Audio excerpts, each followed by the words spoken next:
everybody. Hello, everybody. Live. How's that camera? Let's start there. Live on Facebook, LinkedIn, YouTube, X, Instagram. That seems to work. Let's just tick the Instagram over. Okay, we got that.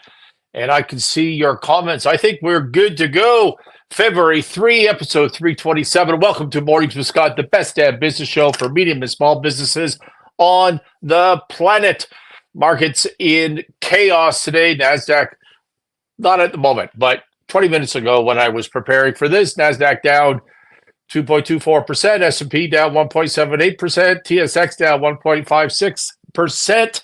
The sound is good on Facebook. Thank you, Ashley. The Canadian dollar to US dollar. So the CAD is down 1.11%. Again, this is about all half an hour ago. Bitcoin.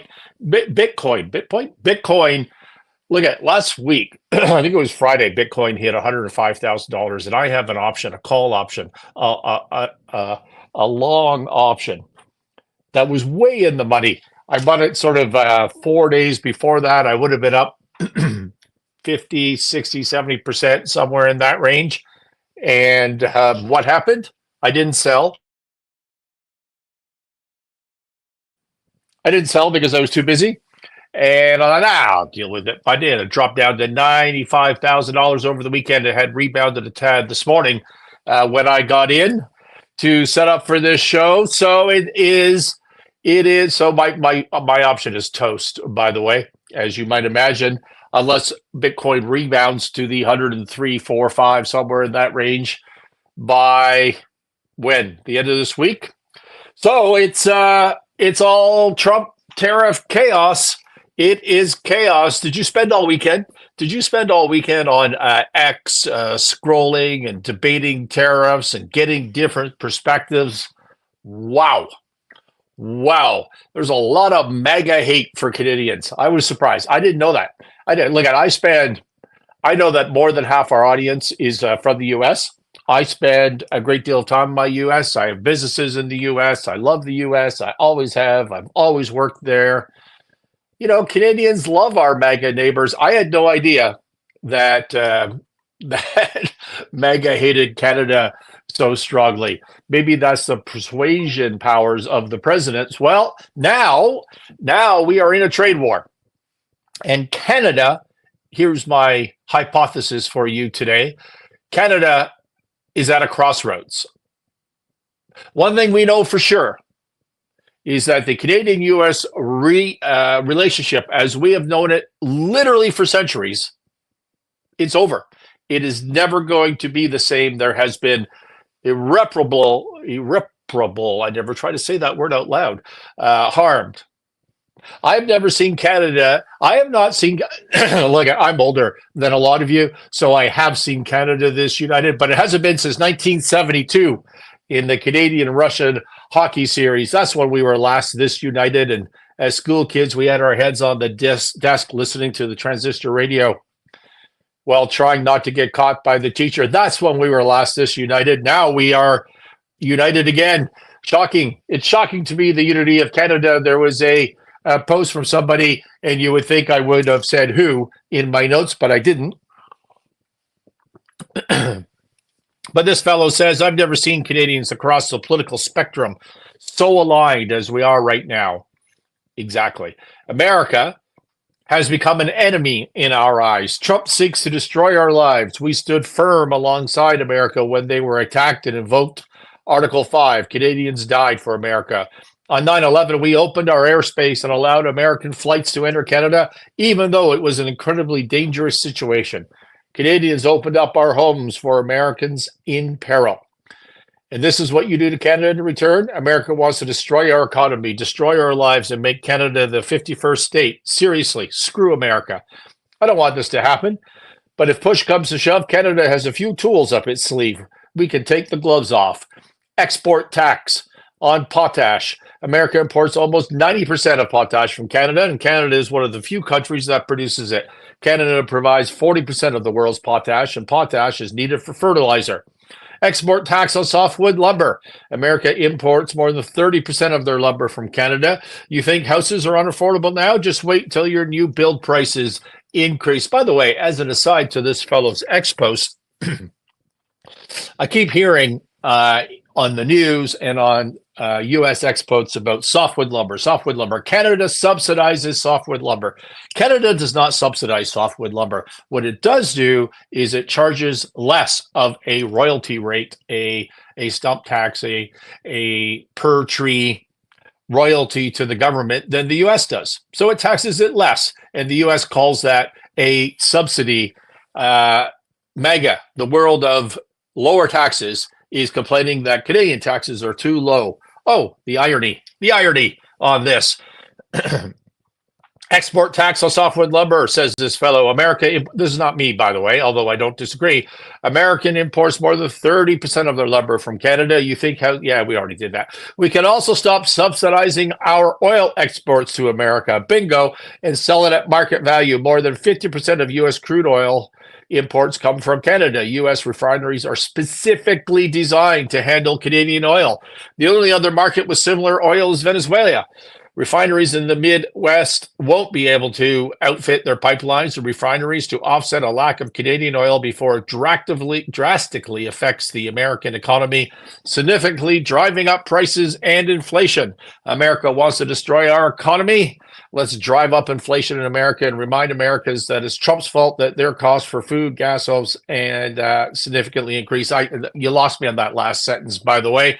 I don't think this is at all about inflicting pain. It may be the U.S. goal to inflict pain on Canada. That certainly seems to be the case, but that should not be the Canadian response. Another post by Ian Bremmer, who is a American globalist political science guy who I never, ever, ever agree with. But on this point, he says, I've never seen Canadians politically, left, right, and center, so angry with the United States as right now. Many Americans don't care or know why it matters, but long term, the United States benefits greatly from deep and trusted international relationships, and none have been closer and closely integrated than the U.S.-Canada relationship. Now, many of you know on this show that I am a Trump supporter and a MAGA supporter. For better or for worse. I always have been. Long before he even ran for president, I've been a supporter in business of Trump. And, you know, to me, the U.S., this is just business, right? The U.S. has serious, serious problems right now. Serious problems. Deficit, lack of productivity, inflation, border, more than 50%, I think it's 58% of the entire U.S. economy relies on the federal government. That doesn't mean they all work directly for the federal government, but those that work directly, the NGO funding, the private corporations that are reliant on subsidies and grants and this and that, like it's a significant portion of the population that relies on the government. It is not a healthy situation, and Trump needs to make America healthy again, not the Baja movement, but just healthy in general from an economic point of view. That is the right thing to do for the American people. I support that. Canadians should support that. And I think Canadians do support that, by the way. And America needs to be healthy for the world. For the world. The world is a better place when America is healthy and being the superpower that it is. Canadians, for the most part, love Americans. We love the people. We love the country. We always have. We grew up that way. And now Canada is under attack, literally under attack, economic attack. Why? We've talked about this on the show before many, many times. Is it fentanyl? Is it fentanyl, which is the primary argument on X that I saw all weekend? It's true. It's true that both countries have a fentanyl problem. My U.S. followers, friends, did you know that Canada has the same pro rata fentanyl deaths as America does? It's not the big 100,000 lives number, which is horrible. Anything above zero is horrible, obviously, but we have a similar problem pro rata to our population as the US does. We do. And both countries have this problem. And it is a cross-border issue. 2024, 43 pounds of fentanyl was caught heading to the US. 43 pounds. Now, that's enough to kill a lot of people. But by comparison, there was 21,148 pounds heading north from Mexico to the US. Roughly 500 times more than is heading south from Canada. By the way, about 10 pounds, so 43 pounds went south from Canada. There were 10 pounds caught heading north from the US to Canada. Let's not think for a moment that Canada does not have a illegal importation of drugs and weapons from the US that is a serious problem for Canadian safety. This issue cuts both ways. Now, fentanyl, zero is the right answer. We should all agree on that. Everybody should agree that zero is the right answer. But the reality is the majority of the US problem, it's not from Canada. And also, the US has provided no specific actions they would like to see from Canada that would avoid a trade war. In fact, the press asked President Trump, who I support, asked President Trump, hey, what could Canada do to avoid this trade war? And what did he say? Nothing. Nothing. That's what he said. What we get, what the Canadians get, is a undefined slogan. Hey, secure the border. Secure the border. What the hell does that even mean? What does that mean specifically, secure the border? There are no actions that Canada could take to avoid this. Trump made that perfectly clear. Anybody who thinks otherwise is not paying attention. This is not about fentanyl. It's not about the border and illegal immigration. In 2024, 19,498 illegal immigrants were heading south from Canada. 19,498. Way too many. Way too many. From Mexico, they think there's 20 million heading north from Mexico. That's roughly what? 1,025 times more than the Canadian problem. Again, just like fentanyl, zero is the right answer. What does Bashu say? Terrorist killer, England, America, protest, East Indian terrorist company destroyed, Nepal, Nepali culture, Nepal kingdom. Well, that's a great value add, Bashu. Thank you so much for that BS. Roughly 1,000 times more immigrants coming from Mexico. Zero is the right answer, but the reality is Canada is not the issue. It should be zero. It is not zero. There is work to be done, but Canada is not the issue. And Canada has already significantly curtailed its illegal immigration. Those of us that live in Canada and just see the demise of this country under the Trudeau government, part of that was very much like Biden bringing in of illegal, well, they weren't illegal because they were given, but bringing in immigrants that were unvetted in mass quantities with nowhere there for them to live, created inflation, created a housing crisis, and 100% some of those people were were nefarious and crossing the border into the U.S. Illegally because we share the longest unprotected border on the face of the earth, and we have since, I think, the 1700s, somewhere in there. So for sure, that's a problem. But Canada stopped doing that for the most part. For sure, there's more work to do. But again, from the U.S. side, no specific actions. Hey, what could Canada do specifically? What action would you like to see to stop a trade war? Nothing. Just an undefined slogan, secure the border. Again, what the hell does that mean? This is not about fentanyl. It's not about the border. It's not about subsidies. Hey, we subsidize Canada for the... That's just stupid. No one actually knows what that means. A deficit is not a subsidy. And by the way, if you exclude energy from Canada-U.S. trade, the U.S. has a significant trade surplus with Canada. In other words, Canada buys more stuff from the U.S. than the U.S. buys from Canada. That is a fact. The only reason it shows up as a deficit is because the U.S. buys barrels of energy from Canada. Canada sends the U.S. about $124 billion worth of crude oil last year. And the price of that oil, the price that Canada gets from the U.S. markets for this significant amount of oil, is hugely below market value. Okay? Maybe it's hugely below market value, maybe 30% below market value. Think about that, 30%. Now, there's a lot of reasons for that. One of the biggest reasons, it's not the Americans' fault, it's Canada's fault. One of the biggest reasons is that Canada hasn't bothered, has rejected, has fought against, with special lobbies, the idea of building infrastructure east and west so that Canada can service its own energy needs with this oil and can service other customers heading out of the ports. We don't refine and we don't transport and we don't have that infrastructure. So our infrastructure is basically, we only have one way we can go, and that is south.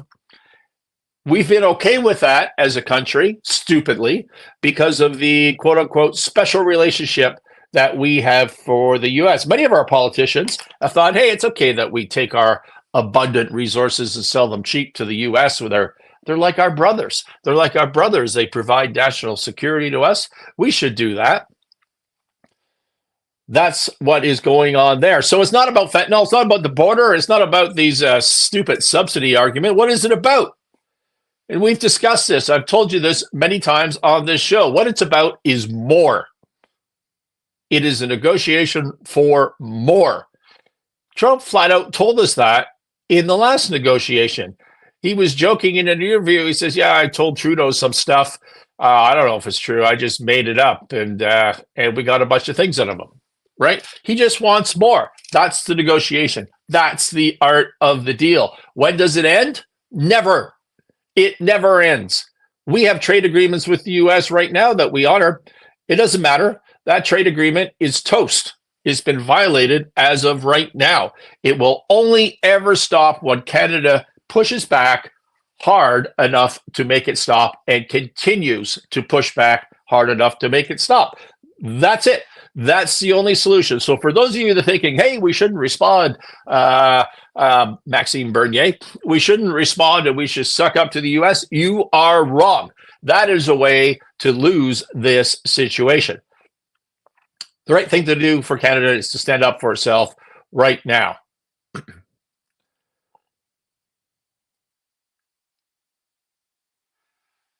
Why is Canada so united? Is it the tariffs? Are we all pissed off about the tariffs? Nope. Is it because we hate MAGA? Nope. We love MAGA. We love MAGA. I've said this over and over. We'll continue to say it, that I'm a supporter, even of these tariffs with my U.S. hat on. I'm a supporter. I'm a supporter. I don't like the way it's been negotiated. It's hard for me to be independent on that particular issue, but I'm okay with the tariffs. In concept, and I'm okay with using tariffs for negotiations. But why is Canada so pissed off? Is it the tariffs? No. Is it because Trump hates Trudeau, which is quite clear? No. No. In fact, I think most Canadians would agree that we all hate Trudeau. Is it the fentanyl? Is it the border accusations? No, it is none of those things. I will tell you precisely what has united Canadians. What has united Canadians is this talk of the 51st state. The 51st state, the colonization of Canada. Now, you're all saying to yourself, my U.S. audience, God, that was a joke. Come on. Sure, I know that. Everybody knows that. Everybody knows that. But I will tell you, from the Canadians' perspective, when you feel that you have a special relationship with a close friend, and they're bigger and stronger and meaner than you, in your minds, I don't know if that's reality, by the way, but in your minds, they're bigger, stronger, and meaner than you, and then they threaten to come kill you and take you over, it doesn't feel like a joke, right? It doesn't feel like a joke. If you want a clear answer, it's not about money at all. The unity in Canada is this colonization talk. That is what has bound everybody together. And the biggest problem out of that is just what's going to give Trudeau and the Liberal government a second lease on life, because they're able to respond to that with free money. free money for everybody. It's going to create the worst situation in Canada. And what we need to do is not fall for that. The US has attacked Canada because they want more stuff. And the entire mutual respect is gone. Just look at anything coming out of the MAGA. It's a hatred. It's a hatred of Canada, which is weird. It's weird to Canadians. We grew up believing in the goodness of America. I grew up believing in the goodness of America, in the role that we play, that Canada plays in America's goodness. We're happy and proud to support the American role in the world. In the partnership, we grew up believing in the partnership between our countries, and now that's all over. It's all over. And the only right answer to that is to, from Canada's perspective, is to reciprocate, to push back. By the way, did you see did you see Trudeau's speech on this? I think it was Saturday night.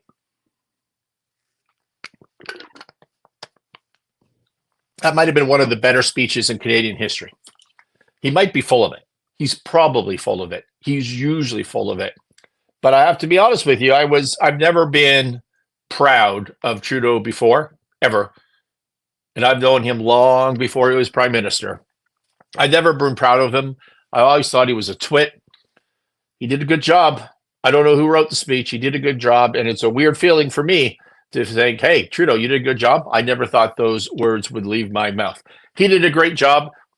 I also caught, I'm sure the other premiers all spoke, but I just happened to catch the premier of British Columbia as well. He did a fantastic job. I don't even know who that guy is or what party he is. But the point is, the unity is fantastic. And Canada has pulled together because of this colonization talk like I've never seen since 1972. So now what? Now what? We're at a crossroads. What does that mean, Scott? It means we can just double down on stupidity, on a tariff war, on free money and deficits, and losing our major customer over time, and just go over a cliff. Or we can accept that we have the biggest opportunity of my generation to recast Canada's place in the world. I'm very excited. I'm very excited about this. This entire country has woken up. We have woken up and we have realized that we are way too reliant on America. As Pierre Poilievre has said in his speeches on this issue, we live next door to the world's greatest ever superpower, economic and military superpower, and we have benefited greatly from that relationship. We would also argue the U.S. has benefited greatly from our relationship, but we're talking about Canada right now. We have relied and benefited from that U.S. relationship, and we've relied too much on that. We have ridden on their coattails, and now, well, I shouldn't even say that. We've ridden on their coattails, and we've given the U.S. much love, and now the U.S. has hatred towards Canada and Canadians, and Canada must respond, must accept the opportunity presented to ourselves to wake the hell up and diversify our economic risk and diversify our security risk.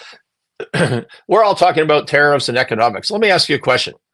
Nobody ever answers this. I've been asking it a lot in the last 3-4 weeks.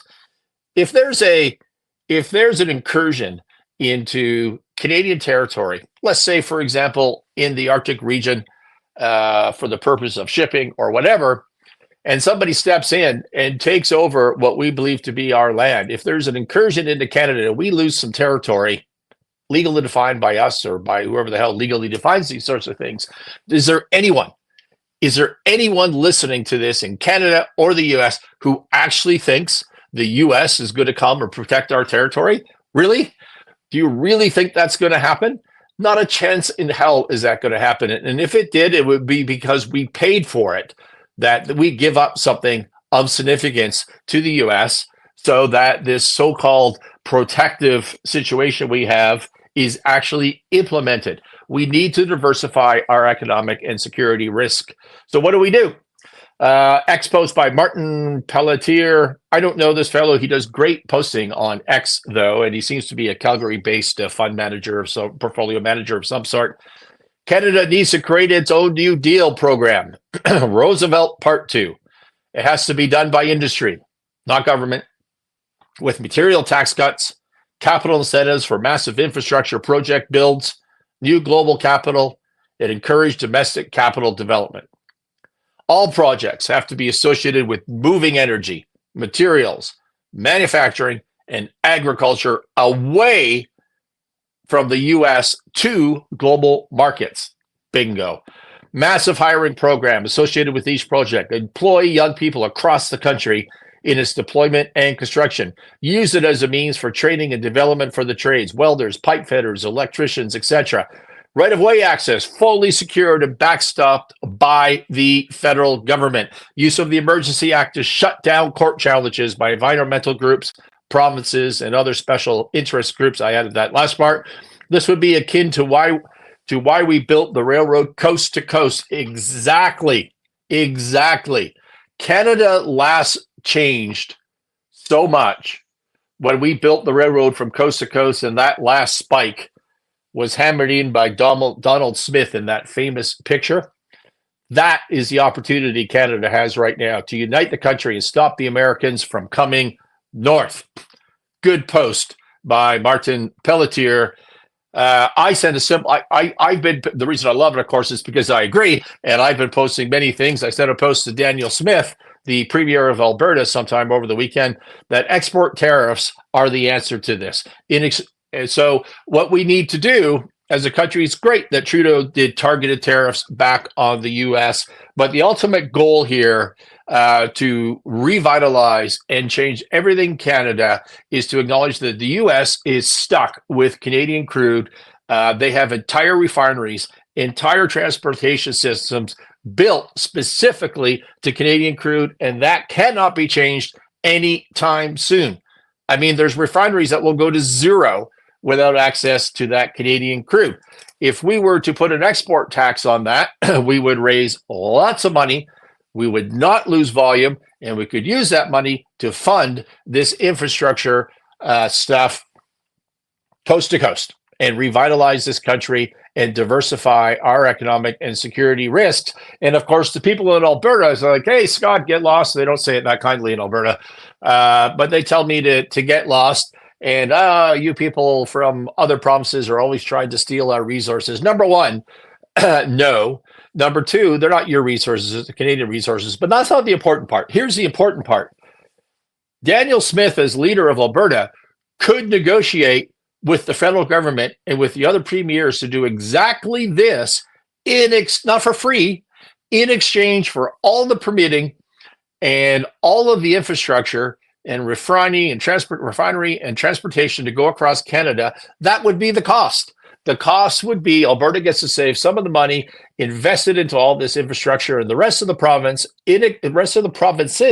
in exchange for consenting to this, in exchange for receiving this benefit and negotiation leverage, has to permit everything Alberta needs to deliver this energy and to make more money for the long term. Alberta, listen to this.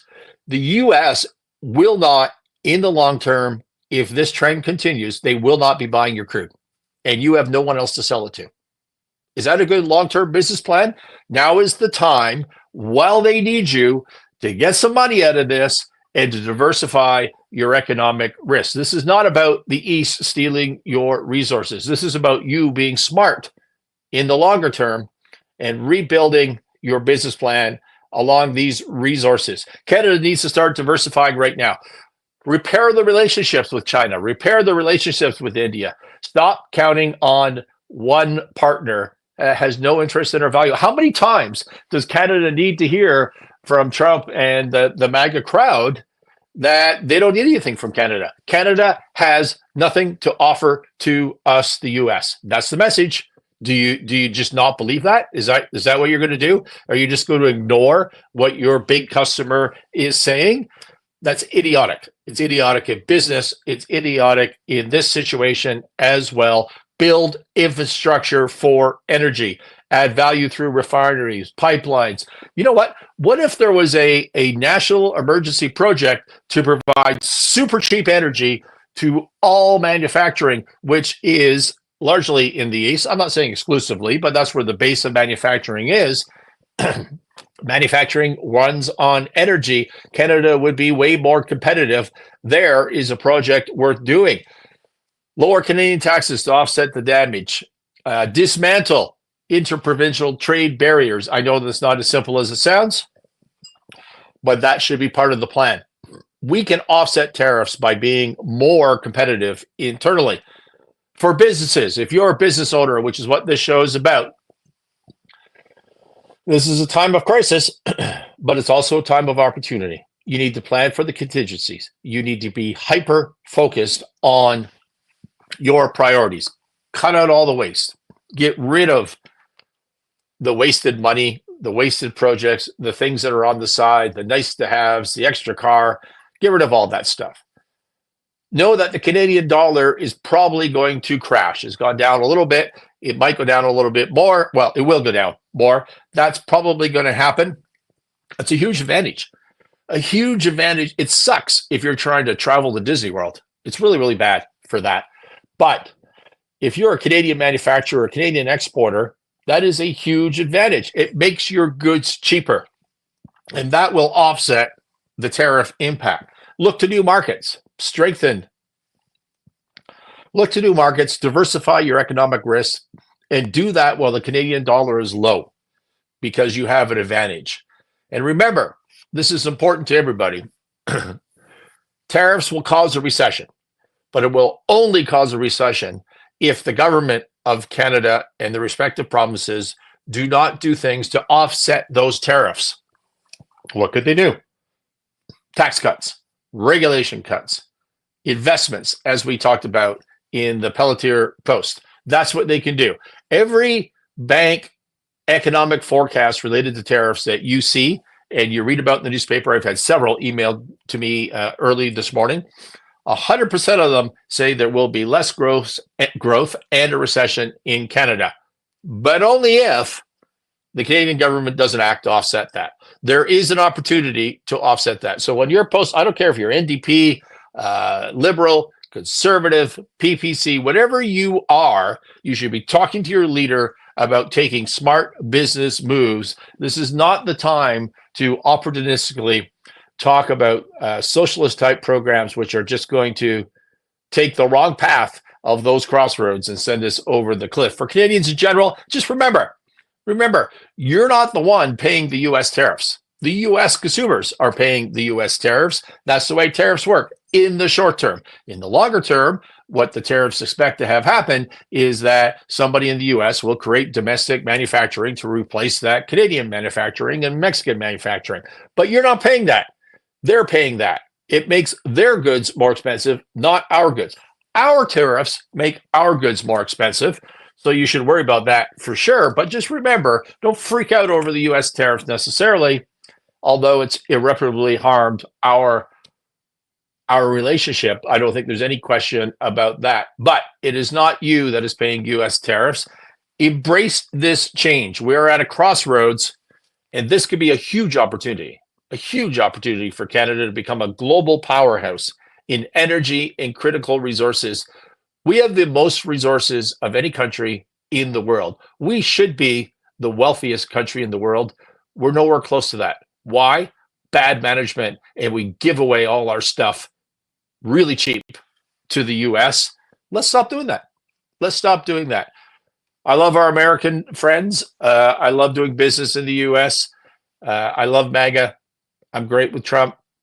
That's all good. This is not about that. This is just business at this point. We need to get down to business. Scott Adams put a post on X this morning. You know, I'm a Scott Adams listener regularly. He said, Canada's response to tariffs is to be sad. I replied to him, nope, we're past that phase. Let's get down to business, everybody. See you tomorrow.